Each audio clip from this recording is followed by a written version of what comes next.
We created man from a mingled drop to test him, and we gave him the gift of hearing and sight. Surah Al-Insan 2. Those who defend evolutionary creation try to show the statements in many verses telling about the creation of man out of water as evidence of their claims. However, such verses are always interpreted by Islamic scholars and commentators as referring to creation from the joining of a sperm and an egg.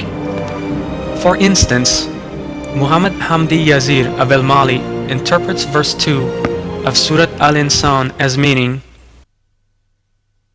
he was created from a nutfa.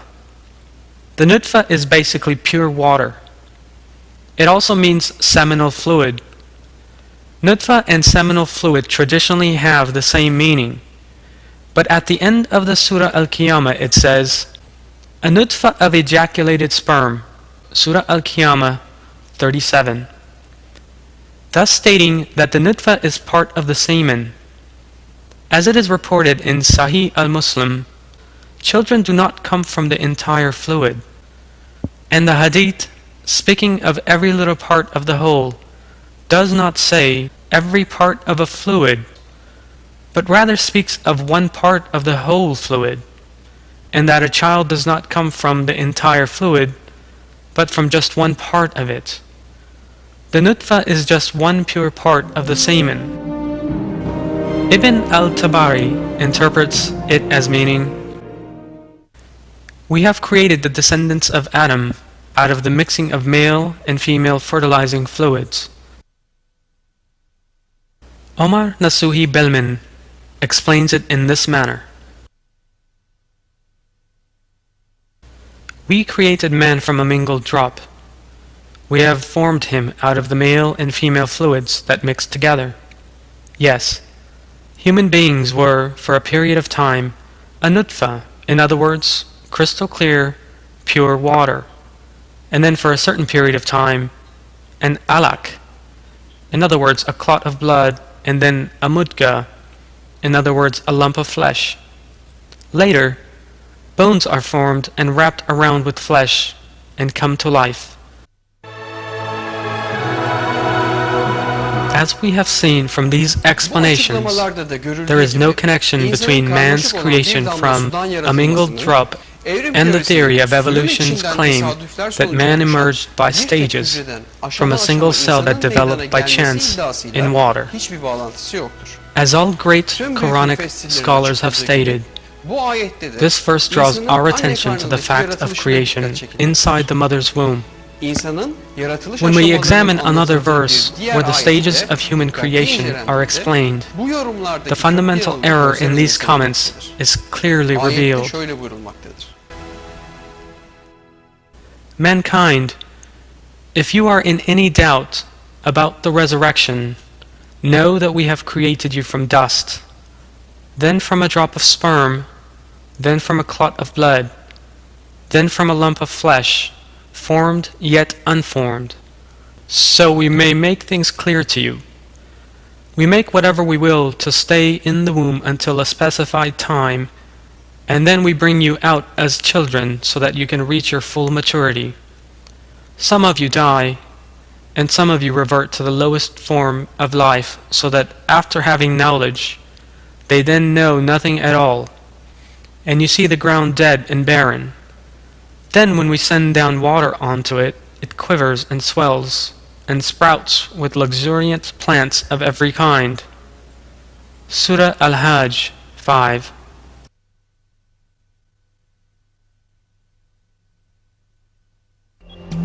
In this verse, the stages of the creation of a human being are described.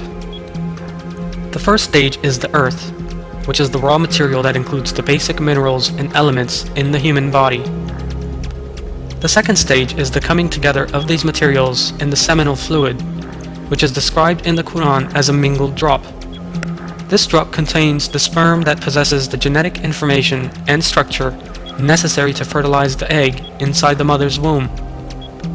In short, the basic raw material of human beings is the earth. The elements contained in the essence of the earth come together in a drop of sperm in such a way as to give rise to man. It is made clear in the verse that the water stage is immediately followed by the developmental phases in the mother's womb. The theory of evolution, on the other hand, assumes the existence of millions of hypothetical stages, such as the first cell, single-celled creatures, multi-celled creatures, invertebrates, vertebrates, reptiles, mammals, primates, and countless intermediate stages between the supposed origination of life in water to a human being's formation. In the sequence presented in the verse, however, it is clear that there is no such logic or description, for a human being takes on the form of an alaq after he or she is in the form of a drop of water. For this reason, it is clear that the verse is not describing the different evolutionary stages supposedly undergone by man, but rather the stages of creation from before and inside the mother's womb right up to old age. Other verses stating that human beings and other living things were created from water also contain no meaning that could be used to support evolution.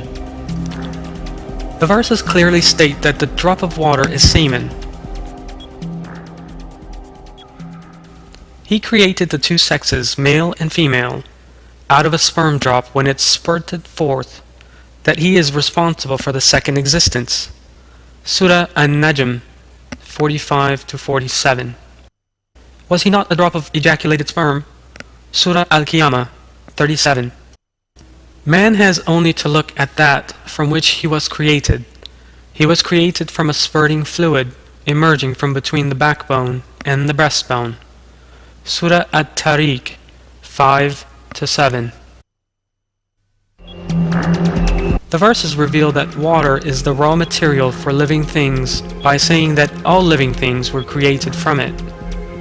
In fact, modern biology has revealed that water is the most fundamental component of all living bodies. The human body is approximately 70% water.